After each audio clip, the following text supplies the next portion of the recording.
Welcome to the CIDCI online salon series.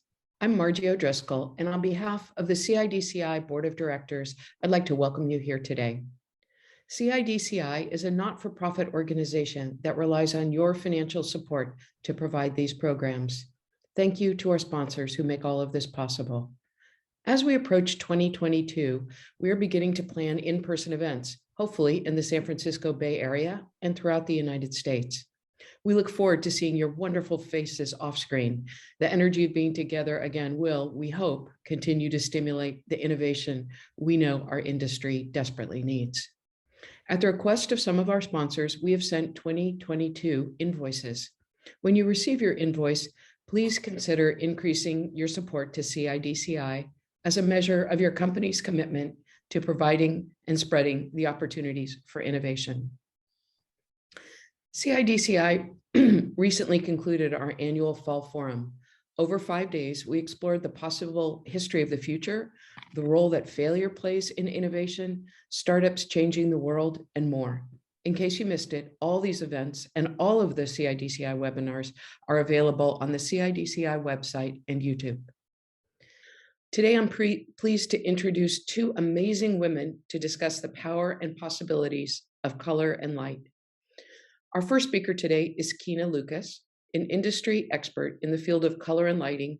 Keena has over 20 years experience and has worked on a wide range of projects, including UCSF Medical Centers and the Facebook Community Center.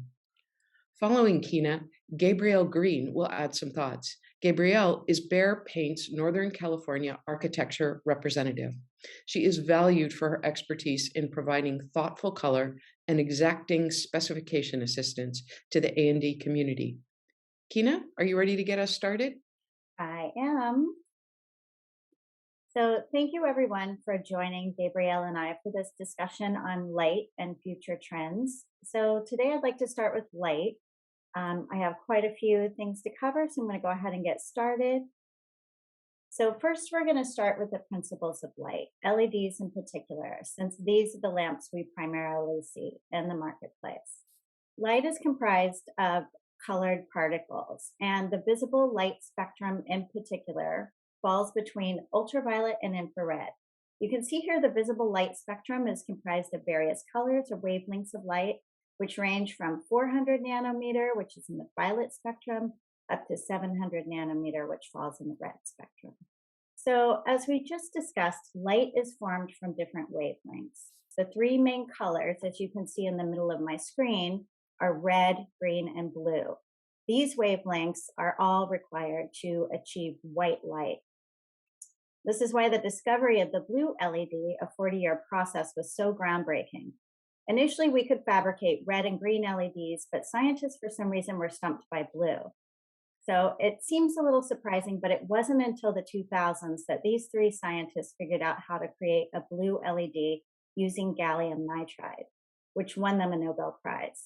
So next, I'm going to talk about color temperature and light manipulation. Many of you may know this, but I just want to cover it for those that don't. This table to the left is a good visual gauge of color temperature, which is expressed in degree Kelvin. So you can see on the left here, starting at 1000 degree Kelvin, this is a very warm amber color. And then as we move up to 4000, we get a nice white light, and then 10,000 reads more in the blue spectrum. And on the right here, we're looking at, excuse me, I'm showing how a room's color temperature can be manipulated at different times of the day. And we'll talk more about that a little bit later. But this particular image depicts a very affordable solution that's readily available on the market to the public. This is a warm dim system, and you simply dim your light down to obtain a warmer color temperature. Now, if this were a hospital, they may want a more complicated DMX system that would be programmed to automatically adjust lighting to mimic the diurnal cycle, matching color temperature to sunrise and sunset. But again, we can talk more about that technology later. Now that we've discussed wavelengths as it relates to color, that brings us to our next topic, light and health. And this is a really important topic that I'm very passionate about, because we're learning that artificial light has a much larger impact on our health than we ever knew. Apparently, exposure to blue light, the 470 nanometer range in particular, affects our biological. You can see here with these metrics on the left, starting on the top, the incandescent lamp, it has very little blue light. And in the middle, you see fluorescent. While it has a spike of blue, we get a much higher dose from LED lamps you can see on the bottom. And this is important and concerning because exposure to blue light at night suppresses melatonin production, which is really the key to our sleep wake cycles. So how does blue light affect us? We're going to talk further about this, but research shows it affects our neurological function, it affects our hormones, our ability to combat illness, and it's basically been classified as a carcinogen and shown to increase rates of cancer. We just said that blue light at night is classified as a carcinogen. So let's talk about shift workers. They're the highest risk group to have adverse health issues. These are our police officers, doctors, nurses, factory workers, maintenance crews, pretty important people in the overall scheme of things. They tend to have continuous exposure to bright light at night, which has been shown to increase incidences of heart disease, prostate, and breast cancer. So studies show we can mitigate these risks by reducing blue wavelengths exposure to less than 2% at night and no more than 20% during the day. Additionally, there's some things that we can do to keep in balance. It's recommended that we get exposure to sunlight in the morning, we limit our caffeine in the afternoon, we dim our lights down in the evening, and we avoid screen time after 8 or 9 p.m. or use a blue light filter. So another interesting study by sleep expert Narina Ramlakan tells us that the first 90 minutes of sleep is the most crucial for filing information away and bringing stress levels down. And in 2020, the National Institute of Health confirmed that the earlier you go to sleep, the more immune cells your body produces. I think that's pretty compelling research. So where do we go from here? Well, there's a couple companies out there. I'm sure there are more, but these are two that I know of, Bios and Circadian Light. There are two companies out there working to create fixtures that are able to provide the correct dose of blue light during the day and phase out the blue light at night prior to sunset. It's a fairly new technology, but it's an important part of the conversation, especially if one is designing a lighting system for a nighttime environment like hospitals, etc.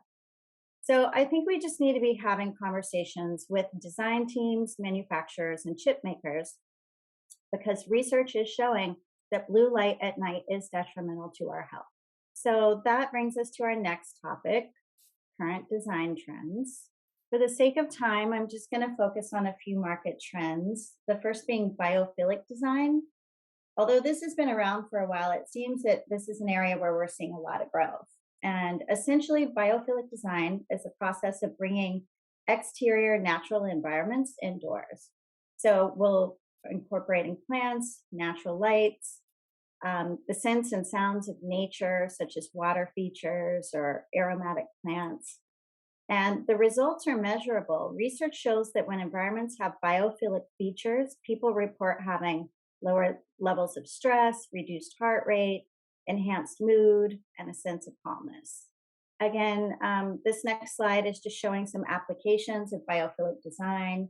The image on the left is incorporating natural light, a warm wood ceiling, and some plants. And then on the lower right, you see a couple of other trends. First, they're using pops of color to brighten the space. They're also incorporating smaller meeting pods and privacy phone booths, which I've seen a lot of in recent office designs. So what's next? So we're seeing that cities are using light and color to really engage with the public. There's a lot of immersive design happening, very thought-provoking experiences. Cities are really giving local artists a voice and inspiring communal collaboration, creating a sense of connectivity. There's some really interesting installations all over San Francisco currently and in other cities where the public is actively engaged with the art. So there's some in San Francisco in particular where you can control an art sculpture with an app from your phone, or if you're walking down the street on a sidewalk, you may trigger a light show. That's one in Montreal, and we'll look at that a little bit later. But it's really exciting to see our cities coming alive. celebrating arts and bringing people together. Additionally, it's important to note that many of the cities are setting aside funding for these types of public art projects. So if you have an idea and you want to get involved, it's not completely out of reach. And so at the end of our presentation here, we'll share some resources for public arts funding. So now we're going to look at some examples of these installations. First, let's look at the Jacques Cartier Bridge. This bridge is really, really fantastic. It has 4 light shows per day. They're always evolving using real-time data. They use traffic, news, weather, and social media. I recommend going to Moment Factory's website and kind of taking a look and see all the details that has gone into this design. If you look at the right side of my screen, there's a image at midnight. You'll see this colorful light show at the lower right. It's a pretty amazing visual. And then the larger image appears to be the flow scene, which depicts real-time traffic. So this installation in Montreal was by far one of my favorite. This is part of Montreal's 375th anniversary celebration, and I was fortunate enough to have been there. So on the top left, we have a soldier in combat projected on the side of a building. And then below that, we have this really interesting textured image of a lady projected on a tree. And the one in the middle, this was my favorite. It was totally unexpected. I was walking down Old Town Montreal and walked by this dark alley, and a motion sensor triggered a scene that made the alley come alive. And it really felt like you were being surrounded by water, which was pretty cool. And then last, we have this ethereal image of a dancer on the side of the clock tower. So while I was in Montreal, I really felt immersed in the culture, history, innovation. I was really thoroughly impressed with this citywide exhibit. So the next project I'm going to discuss is the City of Calgary's 4th Street Underpass. And I think this really explores the interactive nature of urban design. This underpass used to be dark and unsafe, and this installation just really brought a new life into the area. So when pedestrians are seen by a motion sensor, you can see a close-up here up on the left. It triggers a scene of blue shadow images walking and moving across the street, which I think really gives people a sense of not being alone. So not only is it sculptural, but it's also engaging and very well designed project, in my opinion. So this is one of our locals here in San Francisco, Digital Ambiance. They did a really beautiful job on the Hard Rock Atlantic City. This project consists of a 40-foot tall illuminated guitar and building facade, where the audio light shows were synced in a multitude of audio reactive scenes. I think this is just an amazing project. And it's also important to note that this project won them awards for lighting control innovation and outdoor lighting design. This is another project from Digital Ambiance. It's a stunning ceiling system composed of 345 glass tubes. These are all singular addressable LEDs. And as you can see here, the color can change fairly easily with programming. So this is really a lovely lobby for a local tech company here in the Bay Area. Another statement piece from Digital Ambiance, Ethel the Whale, shown here, is made from repurposed, recycled plastic. So this project is a great example of creating art with impact. And then we have Meow Wolf. This is a collective of designers, artists, and craftsmen that create these really crazy, mind-bending, maze-like, explorable art experiences. And you can find their installations in Denver, Santa Fe, and Las Vegas. So last we have a local, Charles Gadican.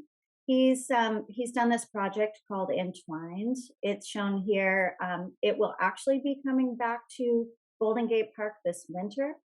One fun aspect about this installation is that the public can actually scan a QR code and have controllability of the sculpture's colors, which really makes this installation engaging and fun. And then we also have Tabula. That's another project Charles was involved in with D.V. Rogers.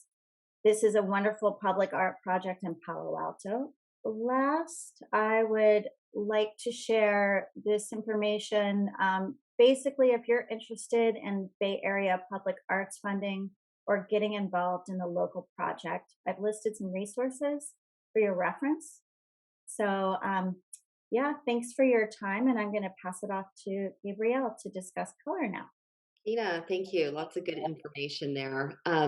So, I am going to talk to you today about some key influences impacting color and architecture today, health and wellness, climate change and sustainability, and digital innovation. Now, in the following slide, I just wanted to pause and take a moment to talk to you about the 2022 colors of the year. So these are the colors of the year that have been released so far by national U.S. paint companies, and for the first time that I've ever seen, all are aligned on hue. Now, many say that colors are as the physical representation of the current times we live in. So it's no surprise that green has been unanimously chosen to represent the coming year. Green is universally known to calm, reduce stress, and promote concentration. It is also associated with nature, renewal, wellness, and healing. The term cautious optimism has been used frequently to describe the world outlook as we emerge from the global pandemic and look forward to better times and new experiences. I want to talk about the heightened awareness of health, wellness, and safety within our built environment. It's placed emphasis on the need for natural light, ample space, and adequate ventilation. Incorporating biophilic design within our interior spaces connects us to the natural environment for optimal well-being and contributes to the overall perception of health and wellness. Now, Keena already kind of talked a little bit about biophilic design, but it is really making an impact in our environments just on a color level.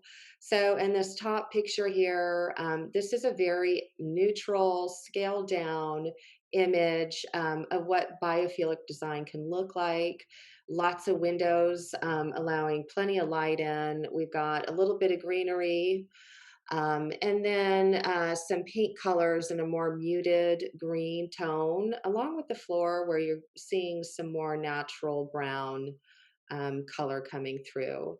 The lower picture here, this is actually taken by me at NeoCon this year. This is in the entry lobby of the Mart.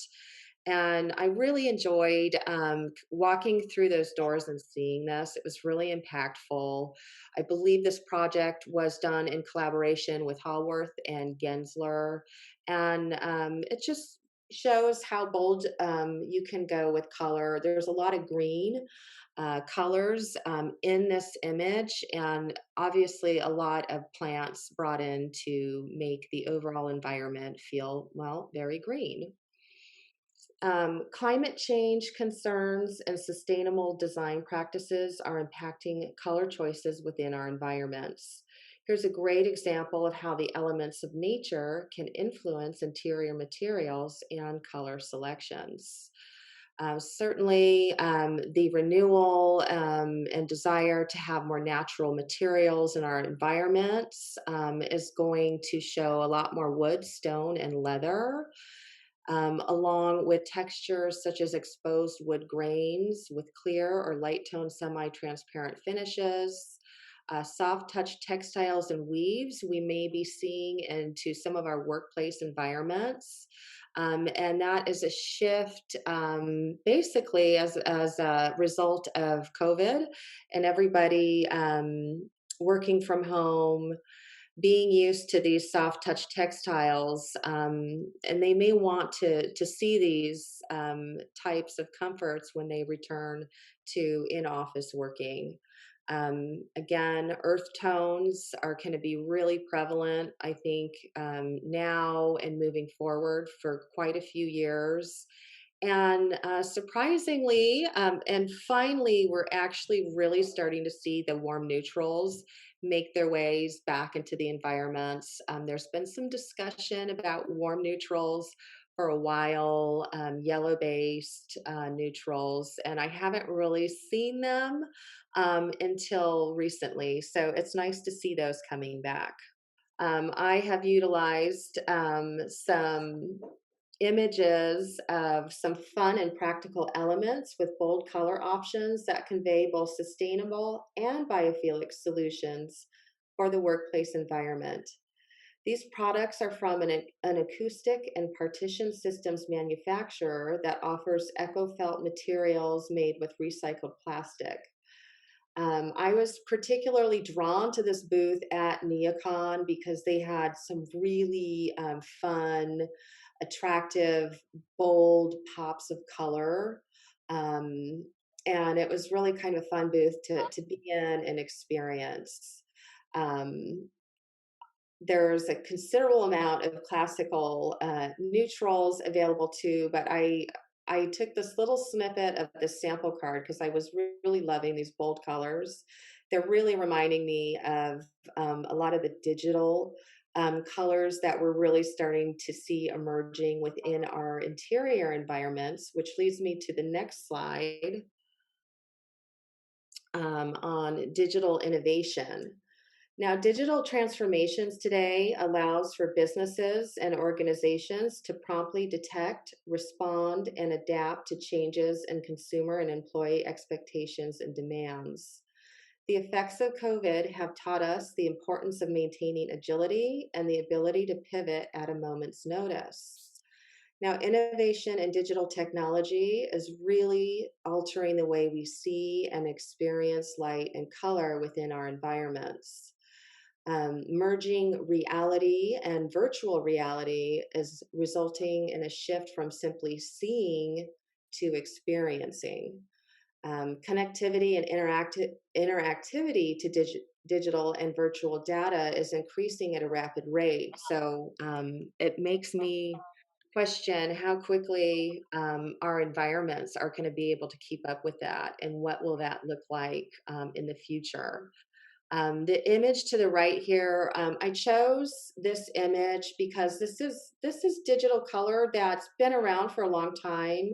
We've probably all experienced this on some scale, but this would be more of a seeing experience. There's no interactivity with it, and it purpose of it is really more for advertising or kind of a seeing experience.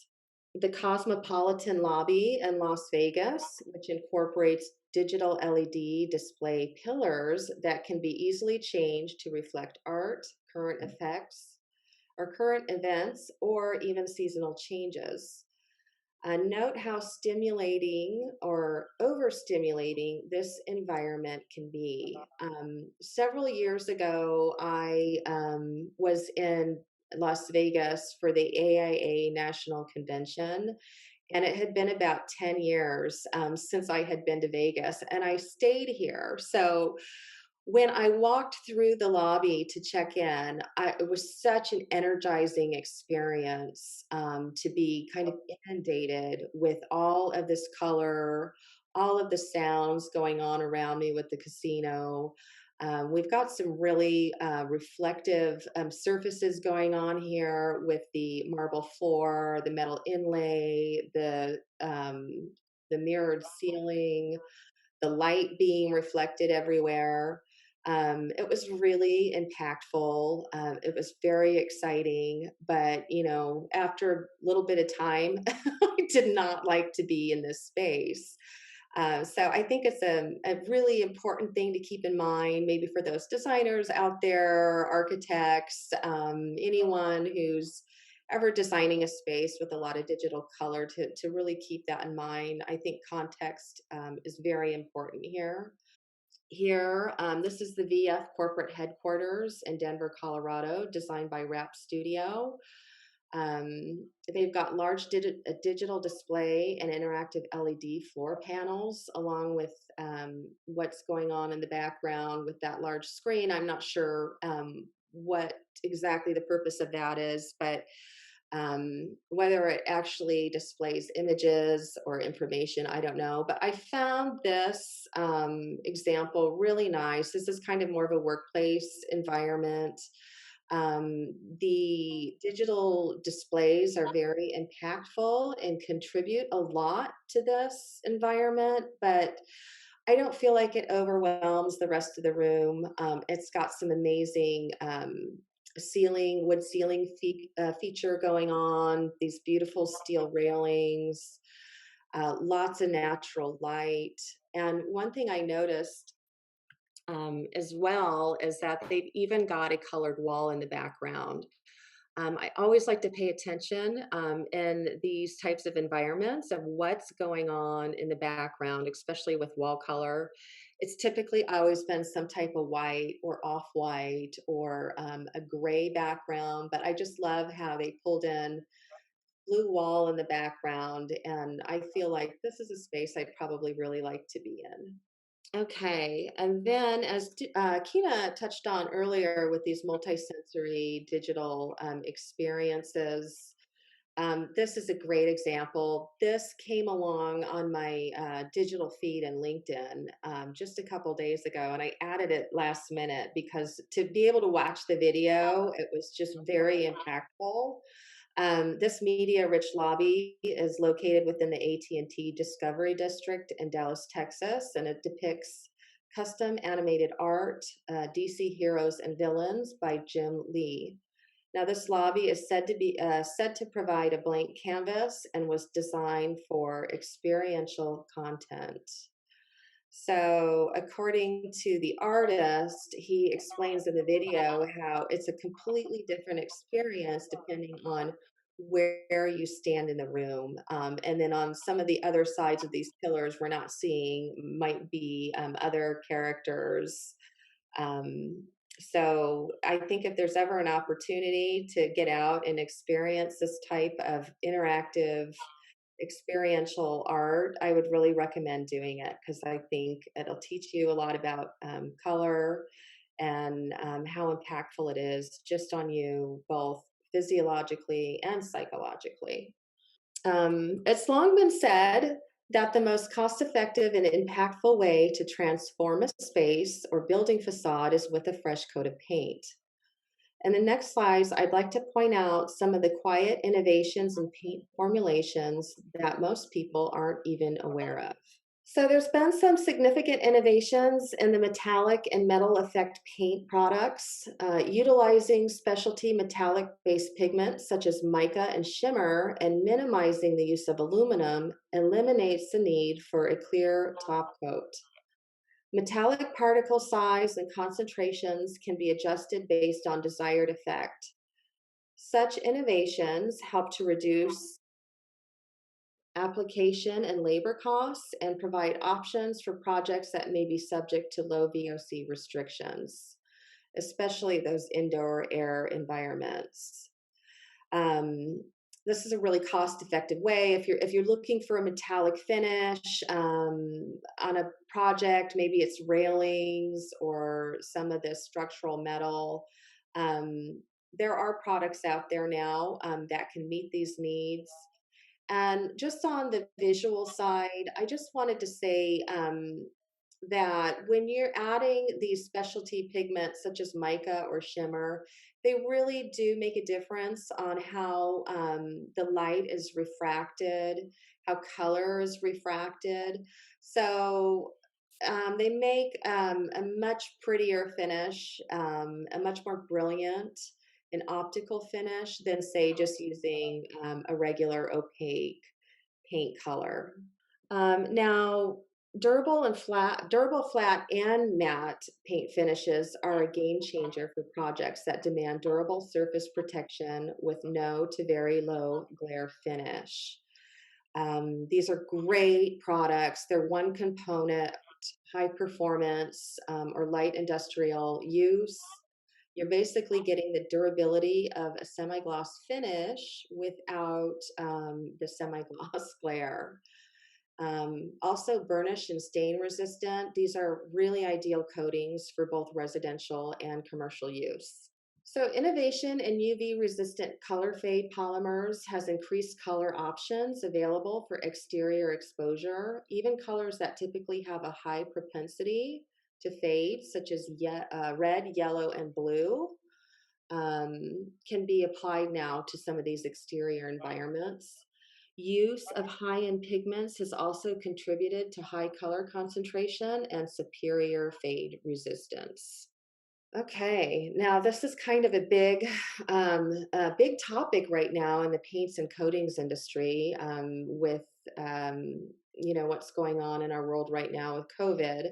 So, in the arena of antimicrobial coatings, there has been rapid yet quiet growth to address the demand for products that inhibit the growth of germs, bacteria, and viruses on a variety of surfaces.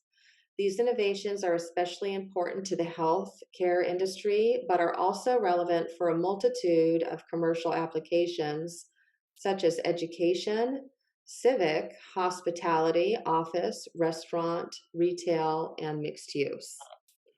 Biostatic coatings and technology is currently being used in the mold and remediation industry as a safe fungal inhibitor and are often applied in HVAC vents and mechanical systems.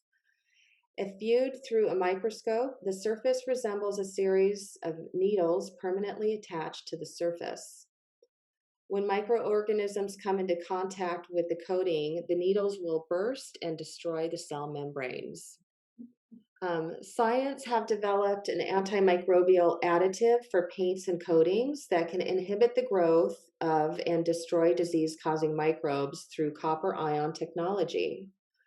Laboratory tests confirm that 99% of germs, including the COVID-19 virus found on walls and other coated surfaces, were destroyed utilizing such technology. Believe in those tests, it was maybe about 2 hours the viruses were killed. We're also looking into silver nanoparticles. These can inhibit crucial cellular functions in microbes and is known to kill bacteria, fungus, and certain viruses. Development processes for synthesizing silver nanoparticles is resulting in an environmentally friendly process that minimizes the need for harsh chemicals. And this concludes my presentation today, but I want to share with you all this beautiful fall foliage image as a reminder to look no further than Mother Nature for astounding color and inspiration. Thank you, everyone. Wow, that was so fantastic. Thank you both so much. I have so many questions. so, so, um, so let me start by asking you, if you were to imagine the workplace or a hospital, for example, in 20 years, what would you imagine would be different in our relationship towards light and that environment that would be implemented? Is that a question for me or for It's Keena? for both of you, because I think you both might have different answers. Yeah, well, so just on a visual level, when you're walking into an environment, I think we're definitely going to see a lot more of this digital color, simply because we're starting to bring these interactive displays into all of our environments now. And I think with Facebook recently rebranding themselves to, I think it was Meta, and they're talking about this augmented virtual reality where you can simply motion at a screen. I think we're going to see a lot of that. I know that this whole touchless, contactless concept is really important right now. And I think that companies are going to continue to move forward with this type of innovation. So I do think that we're in this really critical time where we really are merging our reality and our virtual reality. And I think it's definitely going to be a huge game changer in our interior environments. I agree. And I think some of the important aspects to hospitals and healthcare workers and shift workers would really be mitigating blue light exposure, having lighting that is on, a DMX kind of control system for nurses' stations and areas where the light can be bright enough at night so that they can do their tasks, but the blue light is filtered out. And, shift workers still need to be alert and they need to be on it. They need to be able to see visually and they need to be able to react quickly. So the research is still ongoing in that area. I think we have a lot to learn yet with how to manage that. But really limiting blue light exposure at night, I think, is key. And hospitals will be trending that way. We're already doing projects in San Francisco. We did a neonatal ward that we managed, the lighting so that it goes along the diurnal cycle, which is basically sunrise to sunset, kind of mimicking that. And studies have shown that premature babies tend to grow faster and eat better when they're in environments that mimic that. So, yeah.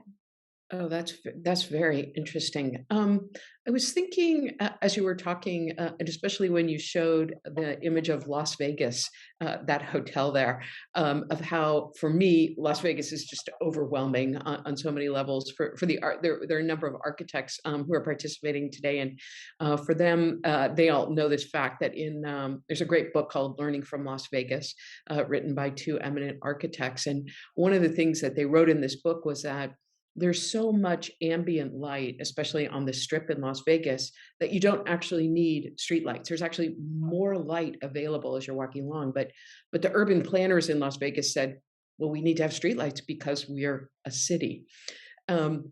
And I was thinking about how that impacts our mood around things. All this light, and I wondered if you knew how people are thinking about the impact of mood and light in the workplace, in terms of the way that you can manipulate or use light to elevate or help concentrate, or enhance worker productivity through light beyond the blue light aspects, which you've really talked about quite thoroughly, Keena. Thank you.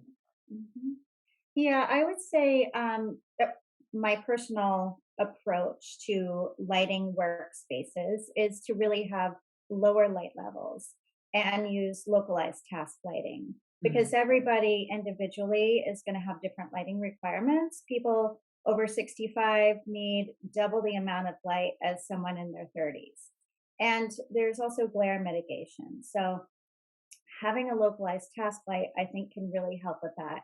And then you just have a general ambiance kind of light.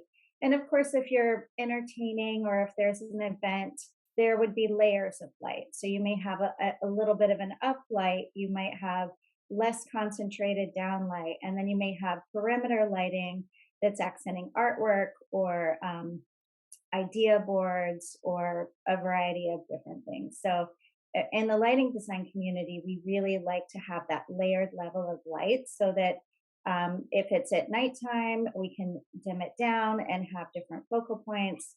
During the day, we may want it more consistently overall lit. But yeah, it's really going to vary quite substantially depending on the application and the environment. Gabrielle, any thoughts from you? I agree with Keena 100%, and she's a lot more knowledgeable on workplace lighting, for sure. So I think that sounds about right.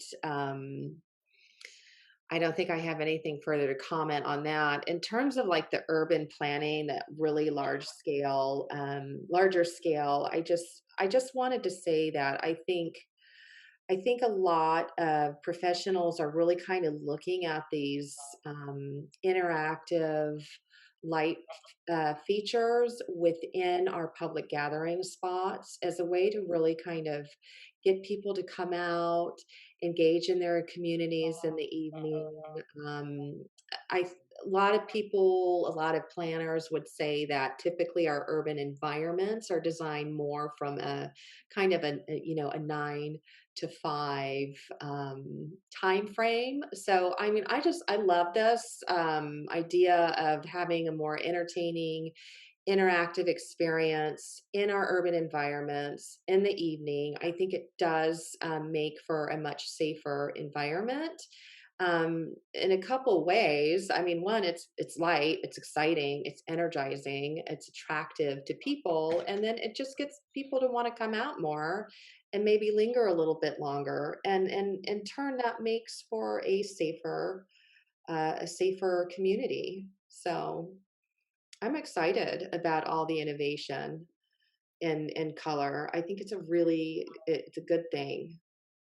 And Margie, to quickly follow up on your point with night lighting, I think being aware of dark sky and downlighting and not having lights go up into the atmosphere and kind of protecting our star views, I think that's a really important conversation that we all need to be having, especially in the more outside of cities and areas like that where we really need to protect that light trespass. It affects our migration of birds and turtles, and a variety of other animals are affected. So yeah, that was a really good point. Thanks for making that. I know that in some countries, well, in the Netherlands, for example, streetlights only are activated when there's some sort of motion sensor or someone coming up to them, and so they feel that that helps preserve the night sky when people aren't there, and so it leaves the environment open to the birds and animals which might be migrating, and doesn't use energy. I mean, the Dutch sort of approach this first from an energy perspective, and then the attribute of course of not impacting birds and wildlife was really important. Stuart, I'm wondering whether you might have any questions for Keena or Gaybrielle. I do. Thank you. So thank you, first of all, for the presentation. I really appreciate that, very much so. But so I think my question may be more towards Keena, but not necessarily in that, you talked even in one of your most recent answers, but also in your presentation about controls. And I'm really curious about I'm not curious, I don't want to reveal like the companies when we're not trying to market for companies, but how do you see the future in terms of controls and the innovation of controls? Do you have any thoughts about that and what you think is going to happen with controls that you might want to share with us? Yeah, thanks for that question, Stuart. That's a really good question. I think controls are key going forward. We've got the Internet of Things. We've got parts and pieces of street lights and cars and parking meters, and everything's communicating. So controls is a big part of managing energy. Whether a car pulls up, Margie, as you mentioned, to park under, at a particular meter, and then that meter has a sensor, and then it triggers potentially a light locally.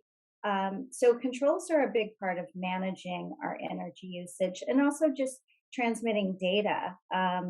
So it's interesting to see how that's going to come down the pipeline. But California, being with Title 24 and the Energy Code, I know we're leading conservation in the world, and I know Seattle and Oregon, and there's a lot of other people that are being mindful of energy consumption. So and we're doing that with controls.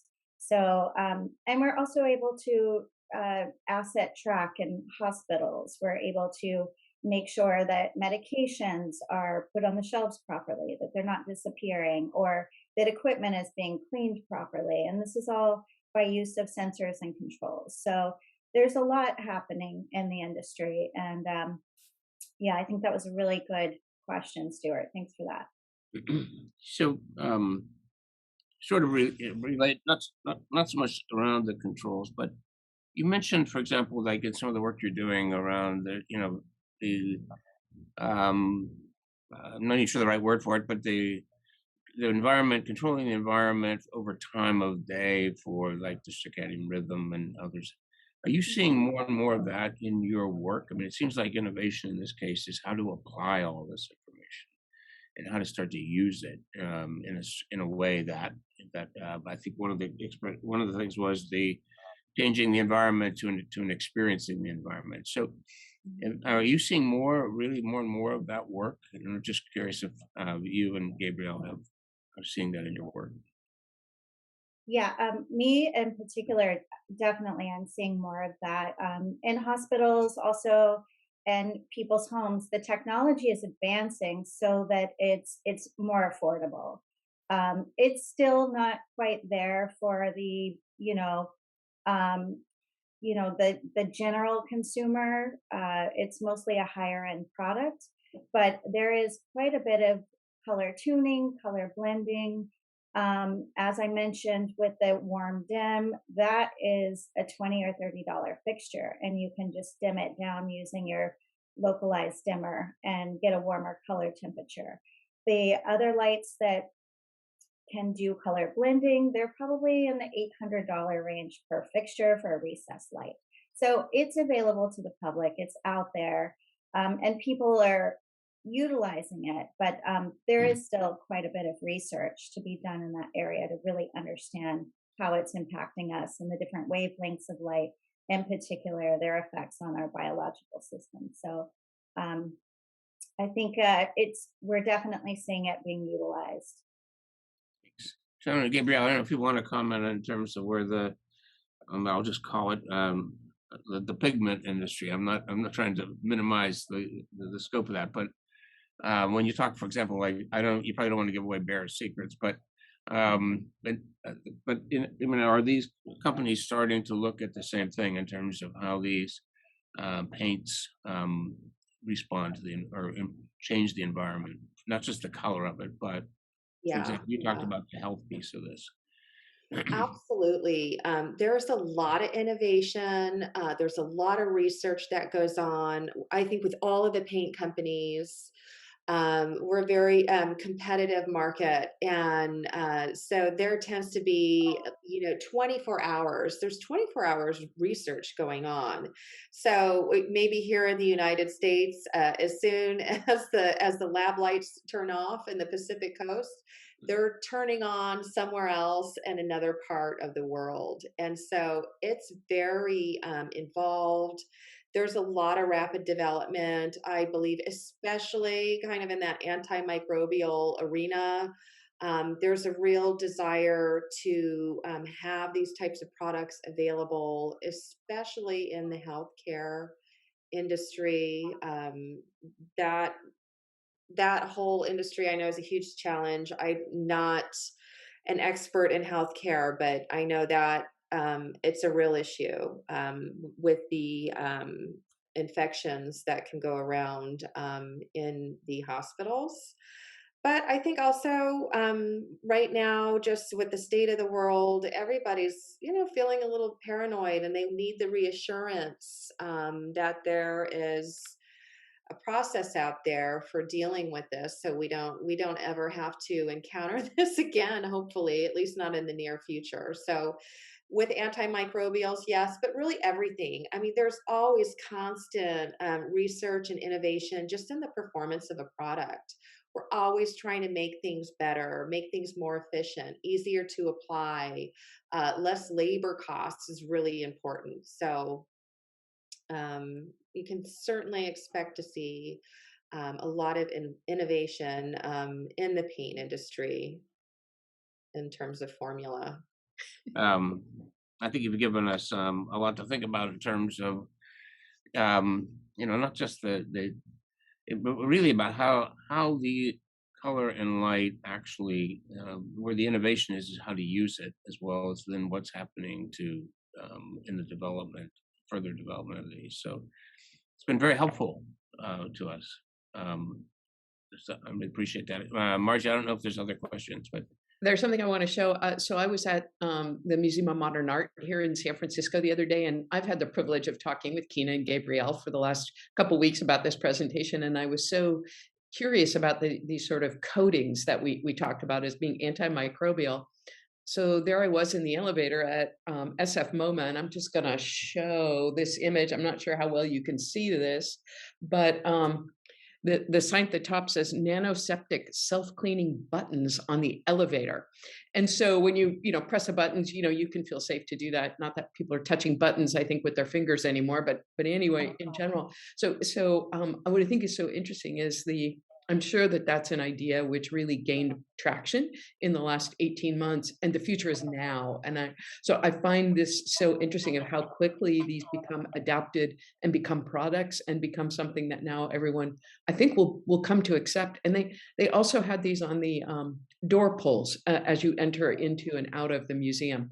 So the future is now, due to I think the pace of technological change. And so we're so grateful for you to sort of forecast for us what it is. And when I started out the conversation, I said, yeah, what do you think is going to happen in 20 years? And now I think it's probably going to be 2 or 3 at the pace of the changes that we're all seeing. So I really, on behalf of CIDCI, really want to thank you both for all the time and attention you put into thinking about this presentation. And I just wanted to ask whether you had some final words before we conclude this session.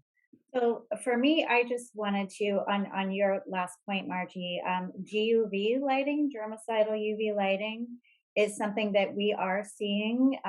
It's been tested, different wavelengths of light that kill bacteria and pathogens, and also can be incorporated into HVAC ducting systems.